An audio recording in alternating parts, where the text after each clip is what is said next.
오늘 말씀은 역대상 21장 말씀입니다. 하나님께서 다윗을 이기게 하심으로 승승장구하였습니다. 그래서 주변의 모든 국가뿐 아니라 멀리 메소포타미아 지역의 아람 국가들에게까지 강대국으로 이스라엘이 인정을 받게 됩니다.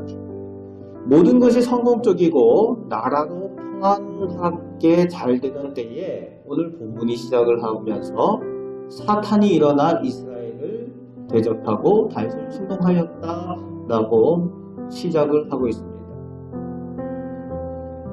사탄이 아니고서는 이런 일들이 일어날 수 없다라는 표현을 쓰고 있는 거예요. 모든 것이 잘 되고 평안할 때 늘 조심해야 하는 것입니다. 사탄이 가만히 있을 리가 없다는 거예요. 우리가 영적으로 늘 조심하고 영적으로 늘 깨어 있어야 되는 것들이 사탄이 가만히 있을 리가 없다는 거예요. 그래서 사탄이 언제 더 격동하고 사탄의 힘을 가지고 역사하는가 하면은 평안하고 아무 일이 없을 것 같을 때, 그리고 모든 일이 잘 되는 것 같을 때, 성공적인 것 같을 때, 그때 사탄이 한다는 거예요. 한국 교회들 가운데 보면은 늘 분열과 사탄의 일이 나타나는 그런 상황들, 어려울 때 그런 게 아니에요. 사명 감당하고 막 열심히 할 때 그럴 때가 아니라 모든 것이 다 잘 되고 이제 평안하고 좀 이제 살만하다, 평안하다 할 때 그때 또 무슨 일들이 일어나요. 교회가 또 막 부흥할 때 되면 또 무슨 일들이 일어납니다. 어떤 감당해야 될 사명이나 해야 될 그런 비전들이 잊혀지고 평안하게 그냥 신앙생활 할 만하다라고 할 때 분열되어지는 일들이 한국교회에 많이 나타나는 것을 볼 수가 있습니다. 그럴 때 엉뚱한 생각들을 하게 되고 엉뚱한 것들에 관심을 가지게 되는 그런 교회들 모습들을 봅니다. 사단이 그렇게 하는 거예요. 그래서 교회나 개인이나 늘 사명을 가지고 비전을 품고 하나님의 일들을 위해서 열심을 내는 것이 중요하다는 거예요. 그런데 가만히 있고 무슨 안 일을 하면은 자꾸 생각이 딴 데로 가게 되는 거죠. 그리고 악한 생각을 하게 되는 겁니다. 사단이 이스라엘이 지금 강대국이 되고 좀 평안해지고 대적들도 없어지고 그러니까 충동을 하는 거죠. 하나님의 사람인 다윗을 사탄이 충동을 합니다. 여러분, 다윗도 사탄의 충동을 받았어요. 늘 기도하는 사람이고 하나님의 사람입니다. 그런데 다윗도 충동을 받았다는 거죠. 그래서 우리가 늘 기도하고 깨어 있어서 경계할 필요가 있습니다. 우리 중에 혹시 다윗보다 더 내가 낫다 하는 분 없으시죠? 늘 깨어서 기도해야 될 줄로 믿습니다. 다윗이 사탄의 충동에 빠져 한 일이 오늘 1절에 기록이 되어져 있는데 이스라엘의 인구를 계수하는 것이었다라는 거예요. 인구조사하는 것이 우리가 생각하는 그런 인구조사를 하는 것이 아니라 5절 말씀에 보면은 칼을 뺄 만한 자라고 표현하고 있어요. 말 그대로 전쟁에 나가서 싸울 수 있는 장정들, 그 장정들의 숫자를 조사하는 겁니다. 군사력에 대한 얘기죠. 보고된 인원이 오늘 본문에 보니까 157만 명이에요. 이스라엘 지역에 140만 명, 그리고 유다 지파에 17만 명, 157만 명의 장정이 인구조사로 보고가 됩니다. 거기에 레위인과 베냐민은 빠졌습니다. 요압이 보고를 안 했어요. 157만 명이다. 군사력이 적지 않죠? 그 팔레스타인 지역에 이스라엘 어떻게 보면 작은 민족 아닙니까? 157만 명이다. 여러분, 이것이 왜 죄가 됩니까? 인구조사가? 이 군사력에 대한 것들, 이 강대국이 되었다는 것은 그 왕이 통치를 잘했다는 것을 의미하기도 하고 그 주변에 있는 나라들 가운데서 어느 정도 위치에 있는가 이런 의미와 함께 왕이 강대국이 되는 만큼 지위도 높아지잖아요. 그 주변에서 우리가 똑같이 대통령에도 미국 대통령하고 사실 우리나라 대통령하고의 그 차이를 느끼는 것과 같은 그런 느낌이죠. 다윗이 그런 생각이 마음에 있게 된 거죠. 또 인구조사를 하는 이스라엘 백성들과 지도자들 입장에서도 왕이 시켜서 하긴 하지만 하면서 우리 이제 좀 잘 나가네? 우리 좀 힘이 있네? 이런 느낌을 받는다는 거죠. 하나님께서 보실 때에 그것이 교만하게 보이는 거예요. 하나님께서 은혜 베풀어 주셔서 강하게 되고 하나님께서 은혜 베풀어 주셔서 승리케 하시고 그렇게 하셨는데 이제 평안하고 좀 잘 될 것 같으니까 인구조사를 딱 하면서 그런 교만함이 생기는 거죠. 하나님께서 기뻐하지 않는 그 일들을 했기 때문에 이것이 죄라는 거예요.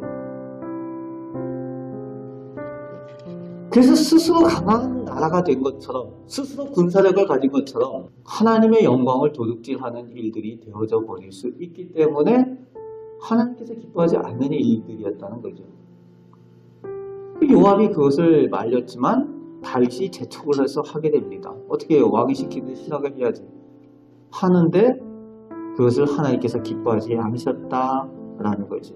그래서 이스라엘을 하나님께서 치셨다라고 오늘 본문에 기록하고 있습니다. 이스라엘을 어떻게 쳤는지에 대한 내용은 안 나와요. 그런데 이스라엘을 치니까 다윗이 큰 죄를 범한 걸 알게 됐죠. 그래서 하나님 앞에 제가 잘못했습니다. 회개하는 내용이 나옵니다. 그런데 선견자 갓을 보내서 그 죄를 범한 것에 대해서 그냥 넘어가지 않아요. 하나님께서는 그 죄값을 치르게 합니다. 지금이야 우리 예수 그리스도께서 우리의 모든 죄를 사하여 주셨지만 구약시대 때는 이 짐승의 그 피로 인간의 죄를 다 커버할 수 없는 거예요. 그러니까 회개를 하지만 하나님께서 그 죄값을 구약에서 치르게 하십니다. 그래서 선견자 갓을 보내서 고르게 하죠. 세 가지 중에 하나를 골라라. 좋은 거 줄 테니까 좋은 상 중에 한 가지 골라라. 이건 얼마나 좋아요? 여기서는 지금 뭐예요? 세 가지 벌 중에 뭘 받을래? 매매할래? 기약 받을래? 이런 걸 고르라는 것까지 똑같죠. 우리 자녀들 키울 때 한 번씩 해보시지 않았나 싶어요. 매매 10대 받을래? 뭐 이런 거. 그 지금 다윗이 선지자를 보내서 그런 걸 하고 있는 거죠. 그런데 다윗이 뭘 고르는가 하면은 하나님께 맡기는 걸 골라요. 대적에게 쫓기는 것은 안 하고 싶어요. 지금까지 쫓겨왔잖아요. 사람들한테 블레셋에 쫓기고 사울에게 쫓기고 자식들에게까지 쫓기고 계속 쫓겨왔잖아요. 그러니까 그거는 안 하고 싶고 하나님의 긍휼을 하시며 맡깁니다 라고 하니까 전염병을 하나님께서 사흘 동안 이스라엘 땅에 보내셔서 7만 명을 죽입니다. 전염병. 사흘 만에 7만 명. 우리가 지금 겪는 코로나가 비슷한 거 아닙니까? 그죠? 7만 명이 죽었어요. 확진자가 아니라. 그런데 이 일을 행하는 것이 하나님께서 보내신 여호와의 천사가 칼을 뺀 그것으로 인해서 이 전염병이 행해졌다는 거예요. 여러분 이것을 통해서 우리가 보면서 바로 코로나에 대한 부분도 영적인 눈으로 봐야 되는 부분 중에 하나입니다. 우연히 생긴 게 아니라는 거예요. 코로나가. 그냥 인간이 인재로 생긴 것이 아니라 이것을 통해서 하나님께서 행하시는 일들이 있다는 거예요. 하나님께서 심판하시는 일들 또한 하나님께서 연단하시는 일들을 위해서 이 코로나를 사용하고 계신다는 영적인 눈으로 보게 되는 것들도 우리 가운데는 필요하다는 거예요. 세상 사람들과 똑같은 눈으로 보면 안 된다는 거죠. 그래서 더 기도하고 우리를 연단하시는 또 하나님의 은혜를 바라볼 수 있는 우리가 되게 됐다는 겁니다. 그런데 15절 말씀해 보니까 자비의 하나님께서 그 행하신 일들에 대해서 뉘우치셨다라고 표현하고 있어요. 하나님께서 뉘우치셨다, 후회하셨다라는 그 표현들이 성경에 가끔 나오죠. 하나님께서는 인격적이신 분이시기 때문에 뉘우치기도 하신다는 거예요. 돌이키신다는 거예요. 왜요? 하나님께서는 자비의 하나님이시고 사랑의 하나님이시고 맴매는 하지만 마음이 아프신 거죠. 그래서 돌이키셔서 은혜를 베푸십니다. 그만 멈춰라. 이렇게 하시는 거죠. 그리고 나서 이제 다윗이 하나님 앞에 회개하는 내용이 16절부터 끝절까지 회개하고 하나님 앞에 회개 제사를 드리는 내용이 나옵니다. 그러면서 17절 말씀에 보면은 재앙을 백성들에게 내리지 말고 나와 우리 가정에 내리십시오 라고 그렇게 하나님 앞에 책임지는 지도자로서의 모습을 볼 수가 있습니다. 그럴 때 하나님께서 재앙을 멈추시고 다시 이스라엘 백성에게 다윗에게 은혜를 베푸시는 내용이 끝절까지 나와 있습니다. 본문을 통해서 우리가 봐야 될 것은 우리가 늘 깨어 기도해야 된다는 겁니다. 사탄의 시험, 영적인 전쟁에서 승리하기 위해서는 늘 기도에 힘써야 되고 또 우리가 개인과 우리 교회, 가정이 하나님을 향한 사명과 비전으로 일하는 성도와 가정, 교회가 되어야 된다는 거예요. 그럴 때 시험에 들지 않고 영적인 전쟁에서 승리할 수 있습니다. 그리고 마지막에는 다윗처럼 하나님 앞에 책임지는 우리 가정에 대해서, 우리 자녀에 대해서, 우리 교회에 대해서 하나님 앞에 책임지는 영적인 지도자의 모습, 다윗과 같이 될 때에 하나님께서 은혜를 베푸시고 더 하나님의 풍성한 복으로 허락하여 주신다는 겁니다. 이 말씀을 기억하며 오늘도 하나님 앞에 사랑받고 인정받는 우리 영적인 전쟁에서 승리하는 우리 성도들 다 되시기를 주님의 말씀으로 축복합니다. 아멘. 기도하겠습니다.